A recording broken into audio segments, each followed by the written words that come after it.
ఒకసారి ఈ వీడియో చూడండి. తిరుపతి రెడ్డి ఎందుకు ఇట్లా చేసిండో మాకు కూడా తెలుస్తలేదు సార్. ఎవరు లేని టైంలో వచ్చి ఇట్లా చేస్తే మా పరిస్థితి ఏంది సార్? మా పరిస్థితి ఇలా ఉంది. ఏం చేయాలి సార్? వాళ్ళే న్యాయం చేయాలి. ఏం చేయాలి? ఇంకా నాకు కొడితే ఆ రోజు మొత్తం నొప్పి, నాకు ప్రెగ్నెంట్ కొట్టిండ్రు, కడుపు మీద కొట్టిండు సార్. నైట్ మొత్తం భాస్కర్ హాస్పిటల్లోనే ఉన్నా నేను. అంటే ప్రెగ్నెంట్ లేడని కూడా చూడలేదు సార్. జుట్టు పీకి పాడేసింది నాకు బయట.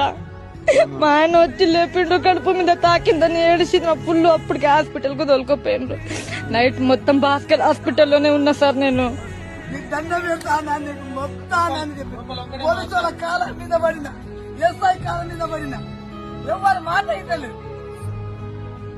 చూసిరు కదా వీడియో. రేవంత్ రెడ్డి వాళ్ళ అన్న తిరుపతి రెడ్డి అరాచకాలు. నైట్ 4 వచ్చి 100 మంది పోలీసులను తీసుకొచ్చి ఆ ఇళ్లలో పండుకున్న వాళ్ళ ఆడవాళ్ళని, ఆ ఇళ్లలో పండుకున్న ప్రజలను అందరినీ బయటికి పంపించి అక్కడ అరాచకం సృష్టించారు. అరే తిరుపతి రెడ్డి, నీది జెన్యున్గా భూమి మీదే, మీ అనుచరులది అయితే డైరెక్ట్ మార్నింగ్ వచ్చి ఆడ మాట్లాడుకుంటే అయిపోతుంది.